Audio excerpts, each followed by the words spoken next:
Hello guys! Welcome to Leo's Fitness Channel, and today pag-uusapan natin how you should do push-up, especially kung nagsisimula ka pa lang and you haven't tried doing push-up ever in your life.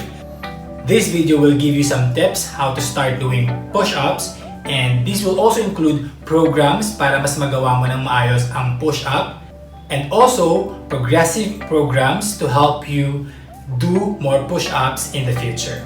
But before we proceed to that video, don't forget to hit like and subscribe.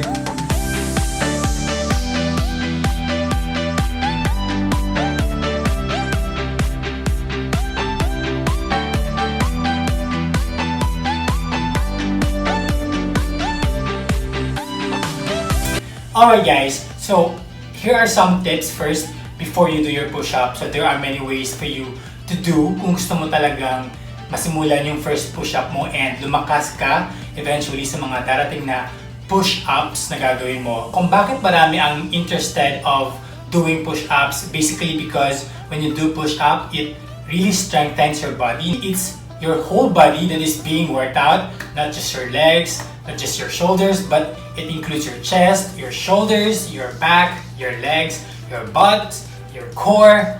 That's it. So that's why marami ang iengganyo of doing push-ups because it really strengthens your whole body. But now the problem is, hindi ganun kadali ang push-up, especially kung mag-isimula ka pa lang. This video will be really helpful. I'll be giving some tips first on how to start your first push-up, and then we'll go on to the program of you doing each push-ups, and eventually routines or progressive routines para mas maraming push-up kang magawa and para ma-sustain mo yung skills mo of doing this push-up. Okay? So how are you gonna start your first push-up? This is the common way of how beginners start their push-up. They sometimes call this a negative push-up or a basic push-up where you do push-up, however, not by your toes but by your knees. So just like this.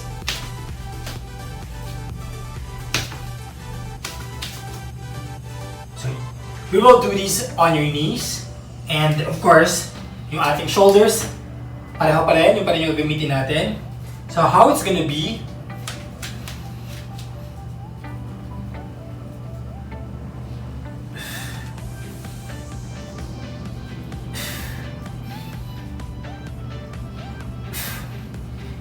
one reason bakit effective yung ganitong push-up, especially for beginners, is because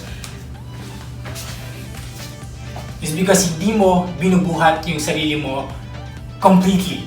No? Kaya yung tuhod lang yung ginamit natin para mas magaan yung magiging push-up mo, and this is a good start for you if you really wanted to do a perfect push-up eventually. And siguro some of you will ask, no, how is it gonna help you doing the regular push-up? If you notice, you are basically using the same muscle group kapag ginagawa yung ganitong push-up, this negative push-up.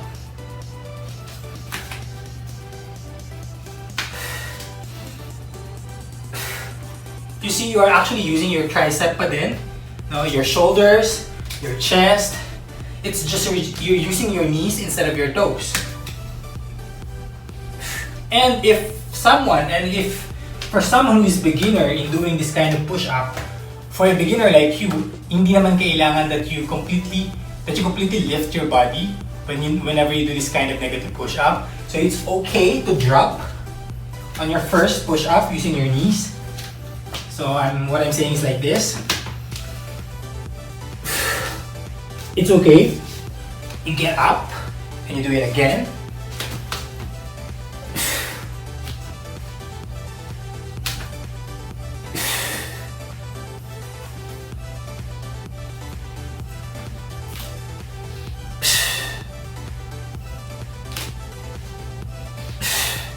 So it's okay to drop totally.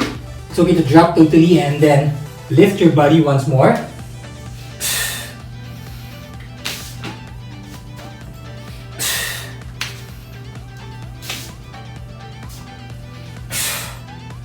Alright? So this is one way of developing first yung strength of those muscle groups na gagamitin mo for the regular push-up. So you notice, no, gamit ko dito yung aking triceps, I'm using my shoulders, my chest, and also my core. And hindi importante that you're completely doing it perfectly agad. No? As I mentioned, it's okay to drop on your first negative push-up. It's okay. No? Because one reason why you can't do it perfectly agad is because your muscles are still conditioning. Hindi pa siya agad-agad magagawa perfectly, and you doing this kind of push-up will eventually develop the muscles na kakailanganin mo in the future kung gusto mo nang gawin yung perfect push-up. Okay? This is one good way to start your push-up, and after doing more these negative push-ups, your muscle will grow stronger and mas magde-develop siya, and eventually makakaya na ng mga muscle group mo to do the regular push-up. So, in that case, let's have a program para mas ma-develop ngayon yung muscles na kailanganin mo to prepare your body for the regular push-up. So, what will be the program? So, in this case, let's do 8 repetitions in 3 sets, no, of negative push-up. So, you'll do 8 repetitions of this.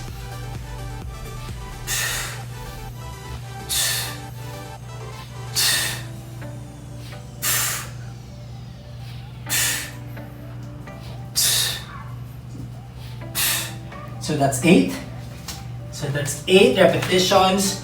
That's 1 set. And you'll be doing 3 sets of this. So basically, if you do 3 sets in a day, that's 8, 16, 24 repetitions of push-up for this day. And then do it the other day. So the reason why we will be having 1 day vacant is for your muscle to recover and prepare for the next sets na gagawin mo for this negative push-up. So as I mentioned, if you will be doing this push-up in 3 sets every other day, so that's like 8, 16, 24 in 3 sets, 24 push-ups in 3 sets, and you'll be doing this like every 4 times in a week. So that's 96 push-ups in a week, or that's around 360 push-ups in 30 days, in a matter of a month. And that 360 push-ups is very useful because I am sure na yung mga muscle na gagamitin mo to do the regular push-up will eventually help you and strong enough para mas magawa mo yung regular push-up. Okay? So what's next step? So that's gonna be your program. You'll be doing the negative push-ups 8 times or 8 repetitions in 3 sets. And the next thing you have to do is the progression. Lalagyan natin ng progression yung program na ginawa natin when you do the negative push-up. So in 1 month, after 1 month of doing this kind of negative push-up, I am sure na kaya mo nang magsimula ng push-up using your toes. So kanina ang ginagawa natin is like this.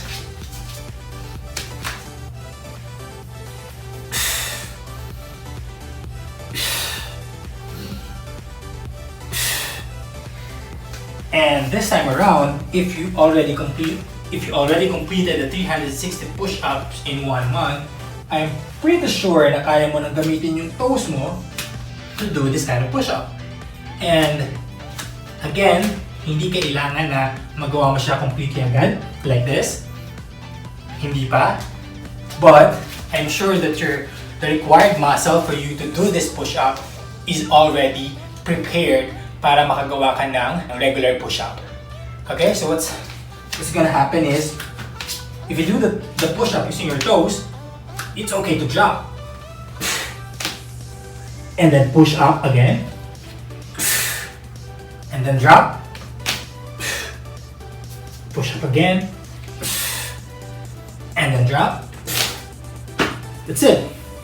And eventually, doing that kind of push-up will help your body familiarize doing this push-up.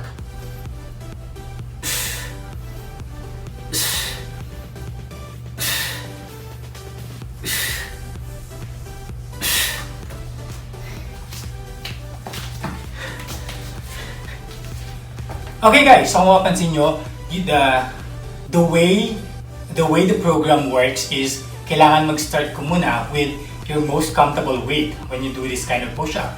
Kaya makita nyo kanina, if you really are a beginner of doing push-up, it's okay to use your knees instead of your toes when you are doing negative push-up. Okay, again, the reason is because we wanted to train those muscles first, no? We will try to develop those muscles na kailangan natin for this kind of push-up. And when that time comes that your muscles are familiar already and have established yung muscle strength na kailangan niya to do the regular push-up, that's the time that you can proceed doing push-up using your toes. If you really wanted to progress in this kind of push-up, there are many ways that you can do. As I mentioned kanina, nag-start tayo using your toes. Nag-start tayo using your knees because mas magaang yung katawan natin when you do push-up using your knees. And then eventually, nung lumakas na yung katawan natin, we use our toes because that's the time na ifa-familiarize naman natin yung katawan natin doing push-up using our complete body weight.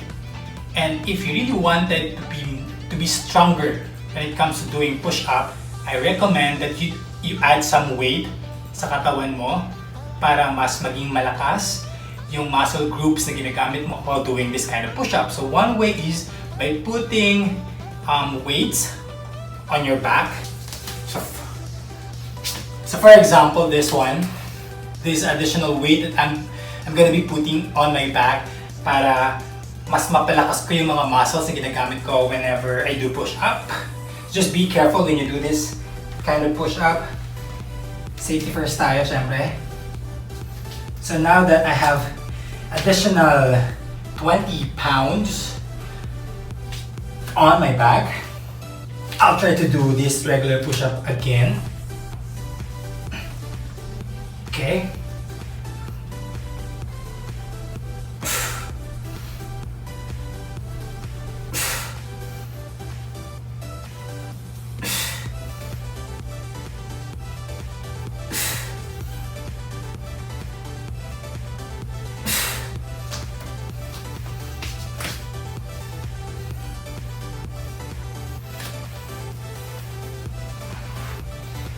Again guys, as I mentioned, you have to be really careful if you wanted to do this kind of progression for your push-up. And kung wala naman kayong mga ganitong plates to add on your weight, there are many ways that you can do. Maybe you can wear your backpack, your regular backpack, and then put some weights in your backpack. Siguro you can put the plates inside your bags, or kung may mga sandbags kayo sa bahay, you can also use that and put that in your backpack and then wear your backpack. Kasi mas safe yun. Kasi mas stable yung weight na itinatagtag natin. Mas stable yung weight that we put on our back or the weight that we add up to our body weight. Alright? I think that's it guys for this video. I hope you guys learned a lot, especially for those who are really interested in doing their first push-up and wanted to develop those muscle groups para mas makagawa sila ng regular push-up and mas lumakas yung mga muscle group na ginagamit nila in doing push-ups. I hope you guys find this really helpful, and if you think this is really helpful, don't forget to share this to your friends and loved ones. Baka gusto rin nilang matutunan how to do push-up for beginners and how to be stronger in doing your push-up. And thank you so much for watching this video. Hope to see you again guys. Remember that you are valued and appreciated. Bye-bye.